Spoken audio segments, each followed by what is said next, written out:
Den sidste tid er vigtig. Og når livet bliver kort, når man ikke har så langt igen, så bliver det da særligt vigtigt, hvad man bruger sine dage til, sine timer til, sine minutter til.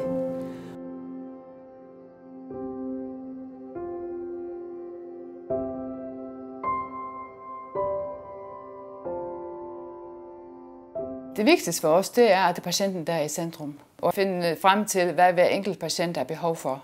Og vi har også meget fokus på vores pårørende, at de også bliver set og får den støtte, de har behov for.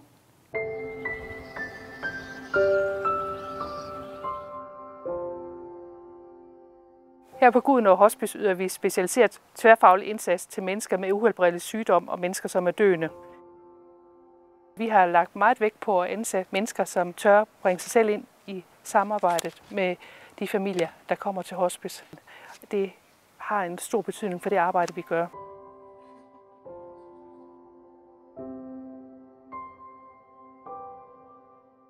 Mange, der kommer her, har et distanceret forhold til kroppen på grund af et langt sygdomsforløb og på grund af operationer og hospitalindlæggelser.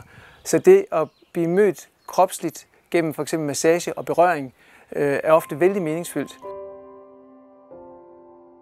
Det handler rigtig meget om nærvær i øjeblikket og om det møde, der opstår menneske til menneske lige der. De frivillige er en stor del af hverdagen på Gudenaa Hospice. Vi kommer her hver især, fordi vi har tid, vi har overskud, og vi har en enorm lyst til at gøre noget for vores medmennesker. Min oplevelse er, at de kommer så ærligt med hele sig selv. Og det gælder personalet fra kokken, rengøringspersonalet, alle de faglige grupper.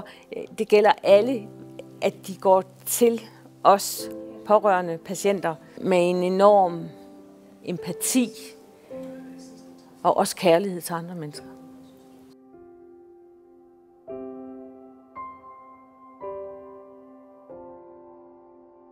Når en af vores patienter dør, så tænder vi et bloklys. Og det her lys udenom, altså det er det pårørende, de kan tænde, af respekt for dem, de har mistet. Og vi bruger det til at signalere for hinanden og for huset, der vi har mistet en af vores patienter. Når der ikke er mere at gøre, så er der altså stadig meget at gøre.